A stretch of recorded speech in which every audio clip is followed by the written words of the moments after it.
To see you this morning. These numbers continuing to go in the wrong direction, Minister, despite the tiers that have been in for quite some time now. What's going wrong? Well, as the Health Secretary said this week, the rate of growth has slowed, but still we're seeing the virus uptick. The most important thing is to keep targeting the virus where it is picking up, where it is gathering momentum, which is why the targeted, localised, focused approach, not just with restrictions, but with the financial support, is the right approach. And that's the way we'll avoid the rather blanket, blunt tool of a national lockdown, which I think is right to avoid. The WHO has said it should only be used in a reserve measure, but also from the economic point of view, it would be very damaging. So but what's most important at this point in time is everyone leans into this. So where targeted measures are in place, we've got them in my own constituency. We follow the guidance meticulously. We've got local leaders cooperating very closely with the government, which we've overwhelmingly seen mostly across the country. There have been some exceptions, but mostly that collaboration has been strong. That's the way we avoid the rather blunt tool of a national lockdown.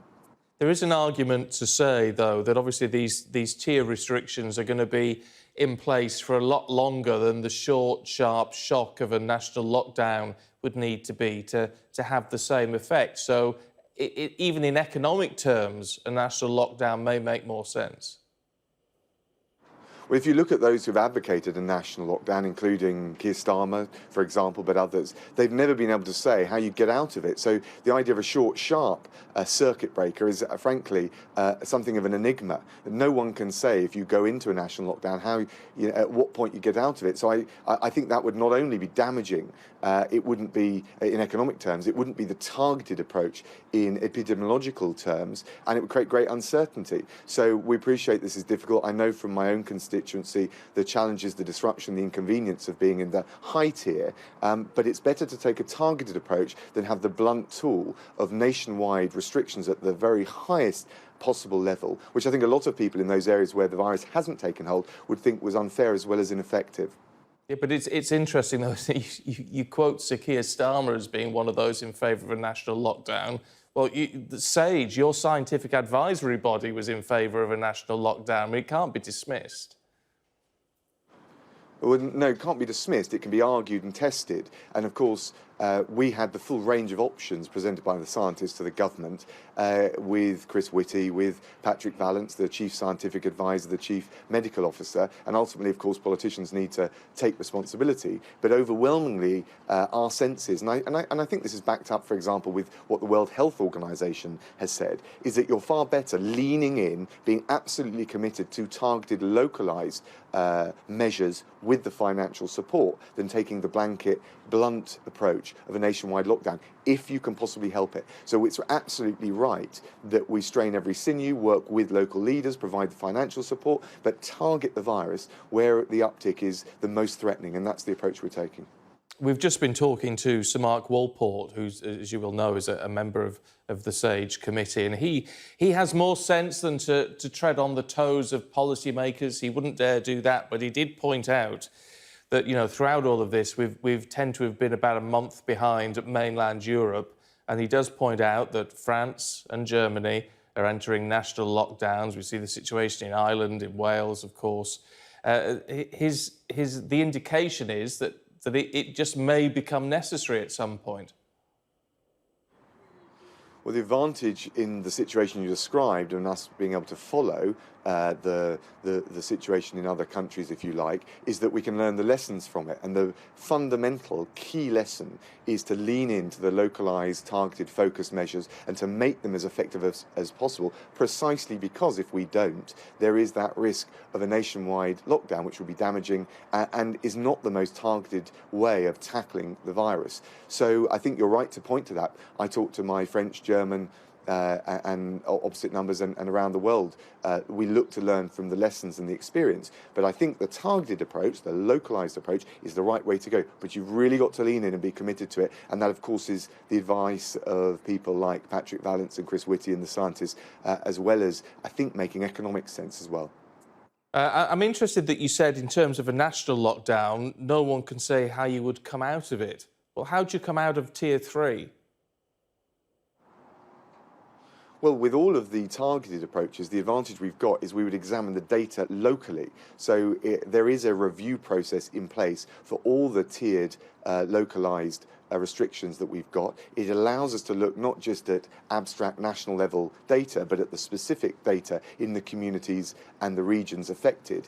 And of course, both based on the prevalence, but also the growth rate, we are able to track in a much more granular way what the virus is doing. And so that allows us to ease off when we've made the progress that we need to see and when the threat has abated. So we're in a much better position to address the point that you raised, to be able to exit in a targeted, responsible way when you take localised restrictions, precisely because we now measure the virus on a localised basis. Look, the government's in an unenviable position. No one with any sense is going to disagree with that. You're trying to balance the health of the nation as well as the economic health of the nation. Is there an acknowledgement, though, that things have not always worked to plan? I mean, Eat Out to Help Out was so widely applauded. Businesses liked it, though the concerns the economic benefit was pretty short-lived. The University of Warwick study out today says it drove up spikes of COVID-19 infections by between 8 and 17%. I mean, do we have to acknowledge that as a scheme it actually caused some problems? I'm not sure that I would accept that analysis, but of course I'd look at any evidence that comes. But you're right to say that there's a global pandemic. We learn the lessons as we go with any virus which is new. And of course, one of the big things compared to where we were in February, March, is that we've got a huge amount more learning. The testing and tracing capacity that we've got is now close to 500,000 per day. So we're in a stronger position in that respect. We know more about the virus. We've made the preparations for the NHS. We saw in the first lockdown we preserved NHS capacity. We continue to work very hard at that. We can also take the economic measures to provide people, businesses and employees, self-employed, with the support that they need. So you're absolutely right to say that we will learn all the time. We learn in this country, we learn the lessons from further afield across the world, and that's the right approach. I think that's what people would expect.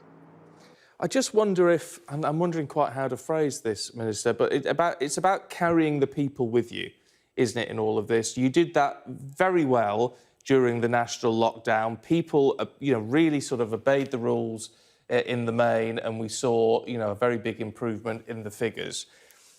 And I know ministers like yourself, I talked to, I don't know how many of you over the last few months, and you all say, well, most people are following the rules.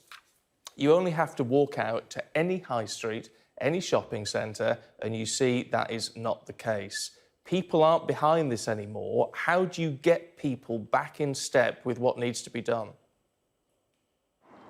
Well, I do accept that as things continue, people become weary with the state of play. But I also think there is a very strong latent sense of understanding that we're in an unprecedented global pandemic, the likes of which we've never seen before. And of course, it's the job of the media to pick up on one or other area where things aren't going well. And it's right that our feet are held to the fire. But I can tell you, I'll be out in my constituency down in Stoke Davenant on the High Street. I do this every week, talking to retailers, talking to businesses.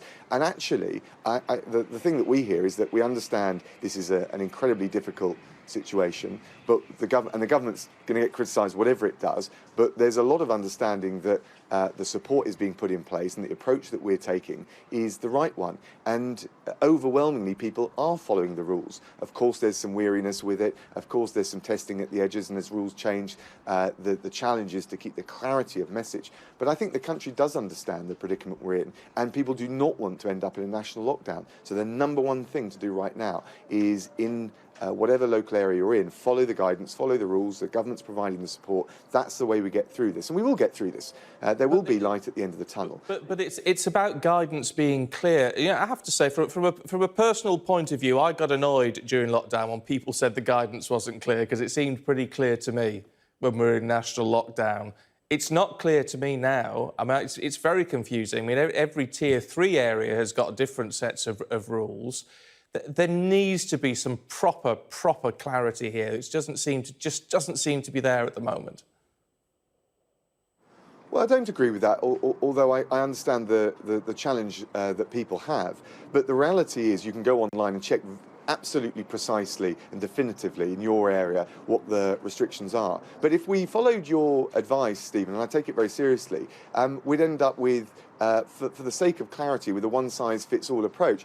That wouldn't be the most effective way of tackling the virus. And what we've got to do with laser-like focus is concentrate on how we get the virus down, and that is a targeted approach, a focused approach. Yes, I understand we need to have a clear message, but I think people do understand that we've got to take a more nuanced approach where the virus is the strongest, and that's the thing that will pull us through, and we will get through this. We will get through this with the testing and tracing that we're ramping up, with the scope for vaccine and therapeutics, the drugs that reduce the fatality rate of this disease, and we just got to stick with it. And it's tough and it's wearying, and I appreciate the impact on people's lives and their livelihoods, but we will get through this. And I'm confident that the approach the government has taken, the targeted approach, the focused approach, is the right one.